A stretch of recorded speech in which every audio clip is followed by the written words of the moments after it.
March 15ನೇ ತಾರೀಕು ಒಂದು ವಿಶೇಷವಾದ ದಿನ ಇದೆ. ಬಾಬಾ ಸಾಹೇಬ್ ಅಂಬೇಡ್ಕರ್ ಅವರು ಮೊದಲ ಬೌದ್ಧ ಮೂರ್ತಿಯನ್ನ ಸ್ಥಾಪನೆ ಮಾಡಿದಂತ ದಿನ ಅದು. ಆದ್ರಿಂದ ಅವತ್ತೊಂದು ದಿನ ಮಾಡಿದ್ರೆ ಒಳ್ಳೇದು ಅನ್ನೋದು ನಮ್ಮ ಅನಿಸಿಕೆ. ಅದು ಬಿಟ್ಟು ನಮ್ಮ ನಾಯಕರೆಲ್ಲ ಯಾವ ದಿನಾಂಕವನ್ನ ಫಿಕ್ಸ್ ಮಾಡ್ತಾರೋ ಆ ದಿನಾಂಕಕ್ಕೆ ಮತ್ತೊಂದು ಅದ್ದೂರಿಯಾದಂತಹ ಬಹಿರಂಗವಾದಂತಹ ಒಂದು ವೇದಿಕೆ ಕಾರ್ಯಕ್ರಮವನ್ನ ಮಾಡಬೇಕು. ಅದರಲ್ಲಿ ನಮ್ಮ ಜಿಲ್ಲೆಯ ಎಲ್ಲಾ ಕಲಾ ತಂಡದವರು ಭಾಗವಹಿಸಬೇಕು. ನಮ್ಮ ಜಿಲ್ಲೆಯ ಎಲ್ಲಾ ದಲಿತ ಮುಖಂಡರು ಭಾಗವಹಿಸಬೇಕು. ಎಲ್ಲ ದಲಿತ ಸಂಘಟನೆಗಳ ಒಕ್ಕೂಟದ ಸಹಯೋಗದೊಂದಿಗೆ ಈ ಒಂದು ಕಾರ್ಯಕ್ರಮವನ್ನು ನಡೆಸಿಕೊಡ್ಬೇಕು ಅಂತ ನಾವು ಒತ್ತಾಯ ಮಾಡ್ತಾ ಇದ್ದೇವೆ. ಜೈ ಭೀಮ್, ಜೈ ಪ್ರಬುದ್ಧ ಭಾರತ. ಆ ದುಡ್ಡು ಒಂದು ಪ್ರಯೋಜನ ಆಗ್ಬೇಕು, ಒಂದು ಸಮುದಾಯದ ಒಂದು ಜಾಗೃತಿಗೊಳಿಸ್ಬೇಕು, ಇಲ್ಲ ಒಂದು ಆರ್ಥಿಕವಾದ ಅಭಿವೃದ್ಧಿ ಆಗ್ಬೇಕು, ಇಲ್ಲ ಯಾವ್ದೋ ಒಂದು ರೀತಿಯಲ್ಲಿ ನಮ್ಗೆ ಬಳಕೆ ಆಗ್ಬೇಕು. ಆದ್ರೆ ಇವತ್ತು ಅದು ಪೋಲ್ ಮಾಡ್ಲಿಕ್ಕೆ, ದುರ್ಬಳಕೆ ಮಾಡ್ಲಿಕ್ಕೆ ಇವತ್ತು ಅದನ್ನು ಕಮಿಷನ್ ಹೊಡಿಲಿಕ್ಕೆ ಇವತ್ತು ವಾರ್ತಾ ಇಲಾಖೆಯವರು ದೊಡ್ಡ ದಂಧೆಯಾಗಿ ಕಾರ್ಯಕ್ರಮ ಆಯೋಜನೆ ಮಾಡಿದ್ದಾರೆ ಸ್ಟೇಟ್ ಲೆವೆಲ್ ಇರ್ಲಿ. ಆದ್ರೆ ಇವತ್ತು ನಮ್ಮ ಈ ಭಾಗದಲ್ಲಿ ಕೇಂದ್ರ ಭಾಗದಲ್ಲಿ ಬಾಬಾ ಸಾಹೇಬ್ ಅಂಬೇಡ್ಕರ್ ಬಂದು ಹೋಗಿರ್ತಕ್ಕಂಥ ಈ ಒಂದು ಪವಿತ್ರವಾದ ಸ್ಥಳಕ್ಕೆ ಈ ಒಂದು ಭೀಮೆ ಗೀತ ಗಾಯನ ಕಾರ್ಯಕ್ರಮವನ್ನ ಸಿದ್ಧಾರ್ಥ ತಂಡದವ್ರನ್ನ ಇಲ್ಲಿ ಕಳಿಸ್ಕೊಟ್ಟಿದ್ದಾರೆ. ಸೊ ಆದ್ರೆ ಕಳಿಸ್ಕೊಟ್ಟ ನಂತರ ಇಡೀ ಜಿಲ್ಲಾಡಳಿತ ಇಲ್ಲಿ ಬರ್ಬೇಕಾಗಿತ್ತು. ಇಲ್ಲಿ ಸ್ಥಳೀಯ ಎಲ್ಲಾ ಸಂಘಟನೆಗಳನ್ನ ವಿಶ್ವಾಸ ತಗೊಂಡು ಬಿಫೋರ್ ಆಗಿ ಒಂದು ಮೀಟಿಂಗ್ ಕನ್ಫರ್ಮ್ ಮಾಡಿ ಕಾರ್ಯಕ್ರಮನ ಎಲ್ಲಿ ಮಾಡೋಣ, ಎಲ್ಲಿ ಪೂರಪರಗಳ ವಿಚಾರಣೆ ಮಾಡಿ ಚರ್ಚೆಗಿಟ್ಟು ನಂತರ ಕಾರ್ಯಕ್ರಮ ಚಾಪಟ್ ಮಾಡಿ ಈ ತಂಡವನ್ನೇ ಕರೆಸಿ ಕಾರ್ಯಕ್ರಮವನ್ನು ನಡೆಸಬೇಕಾಗಿತ್ತು. ಆದ್ರೆ ಇವರ ಕಾಟಾಚಾರಕ್ಕೆ ಇಲ್ಲಿ ಕಾರ್ಯಕ್ರಮ ಮಾಡ್ಬಿಟ್ಟು ಮಕ್ಕಳು ಕಲ್ಪಿಟ್ಟು ಮಾಡ್ಬಿಟ್ಟು ಓಡ್ಬಿಡೋಣ ಅಂತ ನೋಡ್ಬಿಟ್ಟಿದ್ದಾರೆ ಬಿಡ್ರಿ. ಆದ್ರೆ ಈ ಒಂದು ಸತ್ಯವನ್ನು ಗೊತ್ತಾದ್ಮೇಲೆ ನಮ್ಮ ಕೆಜಪ್ ತಾಲೂಕಿನ ಎಲ್ಲಾ ಸಂಘಟಕರು ಹಾಗೂ ನಾವೆಲ್ಲರೂ ಕೂಡ ಸೇರಿ ಇವತ್ತು ಈ ಕಾರ್ಯಕ್ರಮ ನಡೀಲಿಕ್ಕೆ ನಾವೆಲ್ಲರೂ ಕೂಡ ಬಿಟ್ಟಿಲ್ಲ. ಯಾಕಂದ್ರೆ ಅರ್ಥಪೂರ್ಣವಾಗಿ ಕಾರ್ಯಕ್ರಮ ನಡೀಬೇಕು. ಈ ಒಂದು ಬಾಬಾ ಸಾಹೇಬ್ ಅಂಬೇಡ್ಕರ್ ಭೀಮೆ ಗೀತ ಗಾಯನ ಕಾರ್ಯಕ್ರಮನ ಒಂದು ಗೌರವವಾಗಿ ನಡೀಬೇಕು ಅಂತೇಳಿ ನಾವೆಲ್ಲರೂ ಕೂಡ ಇವತ್ತು ಪ್ರತಿಭಟನೆ ಮುಖಾಂತರ ಅವರಿಗೆ ಸರ್ಕಾರವನ್ನ, ಜಿಲ್ಲಾಡಳಿತವನ್ನ ಎಚ್ಚರಿಕೆ ನೀಡಿದ್ವಿ. ಸ್ಥಳೀಯ ಅಧಿಕಾರಿಗಳು ಏನು ಬಂದಿದ್ದಾರೆ ಅವರು ಕೂಡ ಚಳಿ ಬಿಡಿಸಿದ್ವಿ. ಇನ್ನು ಮುಂದಿನ ದಿನ ತಪ್ಪು ಮಾಡೋದಲ್ಲ. ಜೊತೆಗೆ ಇವತ್ತೇನು ಈ ಕಾರ್ಯಕ್ರಮ ಇಲ್ಲಿ ಮಾಡಿ ಅವಮಾನ ಮಾಡಿದ್ದಾರೋ ಇದು ತಾನಾಗೆ PTC ಬರ್ತದೆ. ಯಾರು ಜನರಲ್ ಆಫೀಸರ್ಸ್ ಇರ್ತಾರೋ ಅದು ಒಂದು ವೇಳೆ ಅಲ್ಲಿ ನಮ್ಮ SC ಆಫೀಸರ್ಗಳಿದ್ರು ಕೂಡ ಸೆಕ್ಷನ್ 4 ಏನೋ ಒಂದು ಅನ್ವಯಿಕ ಅವ್ರನ್ನ ಕೂಡ ಅಪ್ಲೈ ಆಗುತ್ತೆ. ಸೊ ಇದನ್ನು ನಾವು ಅಲ್ಲೋಗಿ ತಗೊಂಡೋಗೋದು ಬೇಡ, ನಮ್ಮ ಜಿಲ್ಲೆಯನ್ನ ಬೇರೆ ರೀತಿಯಲ್ಲಿ ನೋಡೋದು ಬೇಡ.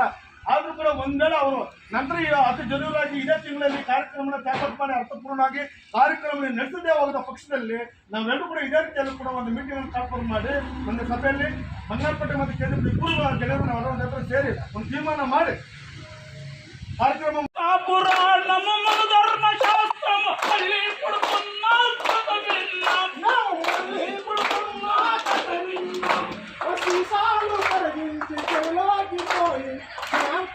ನಮ್ಮ ಗ್ರೂಪ್ ಅಲ್ಲಿ ಇದ್ದಾರೆ ಅಂದ್ರಲ್ಲ, ಎಲ್ಲ ನಮ್ಮ ಗೆಳೆಯರು ಗ್ರೂಪ್ ಅಲ್ಲಿ ಇದ್ದಾರೆ. ಯಾಕಂದ್ರೆ ಆಯಾ ಸಂಘಟನೆಯವರು ಇದ್ದಾರೆ.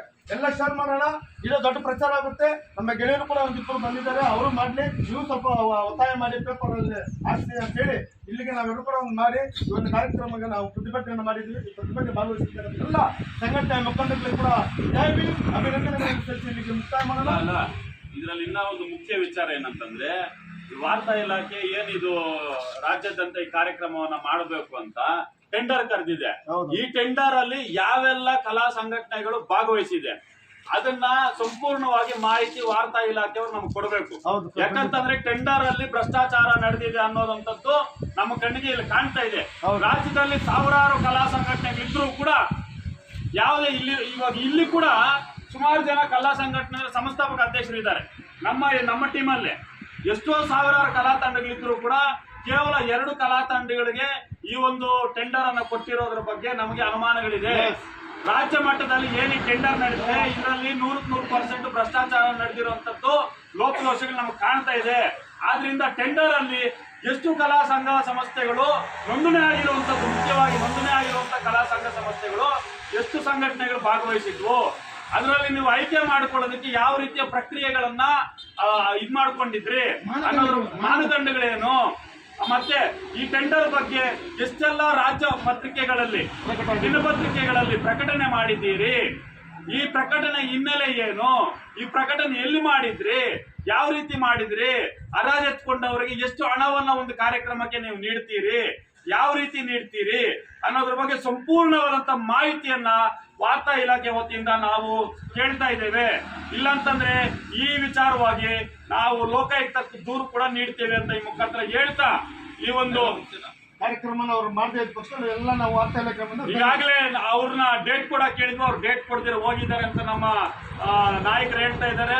ಈಗಾಗಲೇ ನಾವು ಇದೇ ಮಾರ್ಚ್ 18ನೇ ತಾರೀಕು ಡಾಕ್ಟರ್ ಬಾಬಾ ಸಾಹೇಬ್ ಅಂಬೇಡ್ಕರ್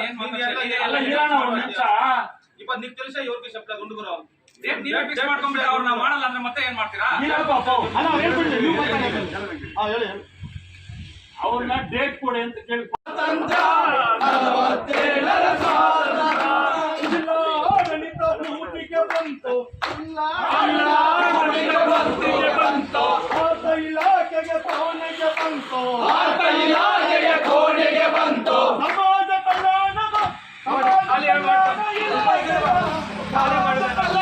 ಇಲಾಖೆ ಬಂತು 47ರ ಸ್ವಾತಂತ್ರ್ಯ 47ರ ಸ್ವಾತಂತ್ರ್ಯ ಯಾರಿಗೆ ಬಂತು ಎಲ್ಲಿಗೆ ಬಂತು 47ರ ಸ್ವಾತಂತ್ರ್ಯ ಟಾಟಾ ಬಿಲ್ಲರ ಜೋಬಿಗೆ ಬಂತು ಜನಗಳ ತಿನ್ನುವ ಬಾಯಿಗೆ ಬಂತು ಕೋಟ್ಯಾಧೀಶರ ಕೋಣೆಗೆ ಬಂತು 47ರ ಸ್ವಾತಂತ್ರ್ಯ 47ರ ಸ್ವಾತಂತ್ರ್ಯ ಪಾರ್ಲಿಮೆಂಟಿನ ಕುರ್ಚಿಯ ಮೇಲೆ ವರ್ಷಗಟ್ಟಲೆ ಚರ್ಚೆಗೆ ಕೂತು ಪಾರ್ಲಿಮೆಂಟಿನ ಕುರ್ಚಿಯ ಮೇಲೆ ವರ್ಷಗಟ್ಟಲೆ ಚರ್ಚೆಗೆ ಕೂತು ವಿಧಾನಸೌಧದ ಕುರ್ಚಿಯ ಮೇಲೆ ವರ್ಷಗಟ್ಟಲೆ ಚರ್ಚೆಗೆ ಕೂತು ವಿಧಾನಸೌಧದ ಕುರ್ಚಿಯ ಮೇಲೆ ವರ್ಷಗಟ್ಟಲೆ ಚರ್ಚೆಗೆ ಕೂತು ಬಡವರ ಬವರಿನ ರಕ್ತವ ಕುಡಿದು ದಲಿತರ ಬವರಿನ ರಕ್ತವ ಕುಡಿದು ಹೇಳಲ ಇಲ್ಲ ಸ್ವಾತಂತ್ರ್ಯ 47ರ ಸ್ವಾತಂತ್ರ್ಯ ಯಾರಿಗೆ ಬಂತು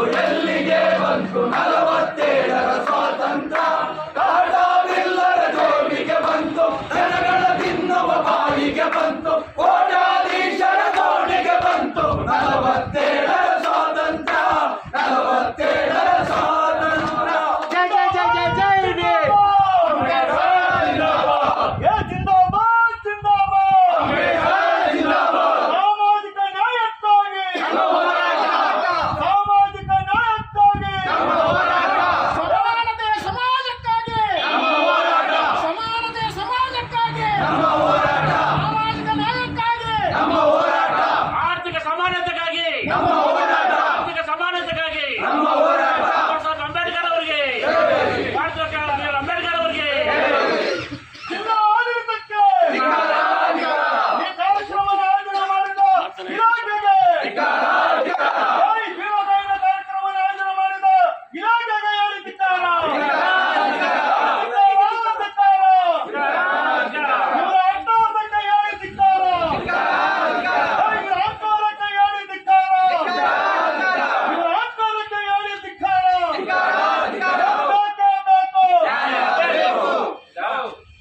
ಇಲ್ಲಿದ್ದರು 30 ವರ್ಷದ ಚಳುವಳಿ ತೊಡಗಿದ್ರು ಒಬ್ಬರು ಮಾತ್ರ ಏನು ಸಮಾಚಾರ ಅಂತ ಯಾರು ದುಡ್ಡು ಯಾರು ಬೇಡಿಕೆ ಅಂತ ಇರಪ್ಪ ಒಂದು ನಿಮಿಷ ಲಕ್ಷ್ಮೀನಾರಾಯಣ ಅವ್ರನ್ನ ಕೇಂದ್ರ ಕಚೇರಿಯಿಂದ ಹಾಕಿದ್ರೆ ಹೆಸರು ಜಿಲ್ಲಾಡಳಿತ ಅವ್ರು ಹಾಕಿರೋದು ಏನು ನಿಮ್ಮ ಉದ್ದೇಶ ಹಂಗಾದ್ರೆ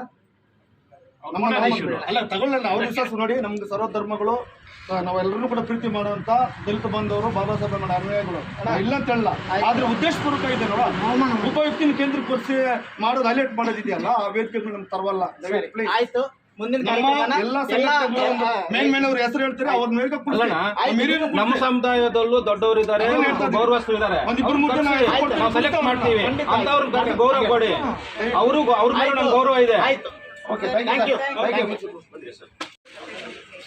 ಇವತ್ತಿನ ಕಾರ್ಯಕ್ರಮ ಎಲ್ಲರೂ ವಿಶ್ವಾಸಕ್ಕೆ ಬಹಿರಂಗ ಹೋಗಿ ತಗೊಳ್ಳಿಪ್ಪ ಮೇಡಮ್ ರದ್ದು ಮಾಡಿದಾರಂತೆ ಕಾರ್ಯಕ್ರಮ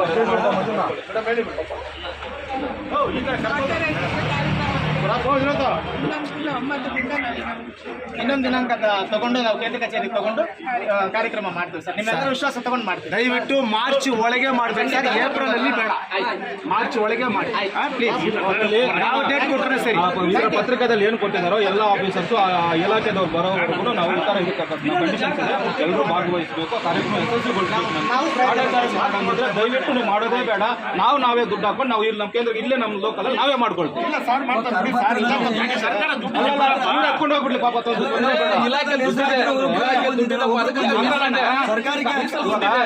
ಪಾಂಪ್ಲೆಟ್ ಹೊಡ್ತಿರ್ತಾರೆ, ಚೀಫ್ ಗೆಸ್ಟ್ ಅಂತ ಹಾಕಿದ್ದಾರೆ, ಅವ್ರು ಬಂದಿಲ್ಲ ಅಂದ್ರೆ ಆ ಕಾರ್ಯಕ್ರಮಕ್ಕೆ ಅರ್ಥನೇ ಇಲ್ಲ.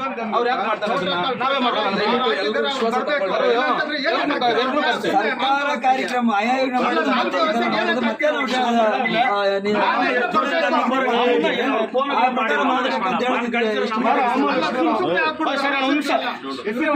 ಎಸ್ ಸಿ ಪಿ ಮತ್ತು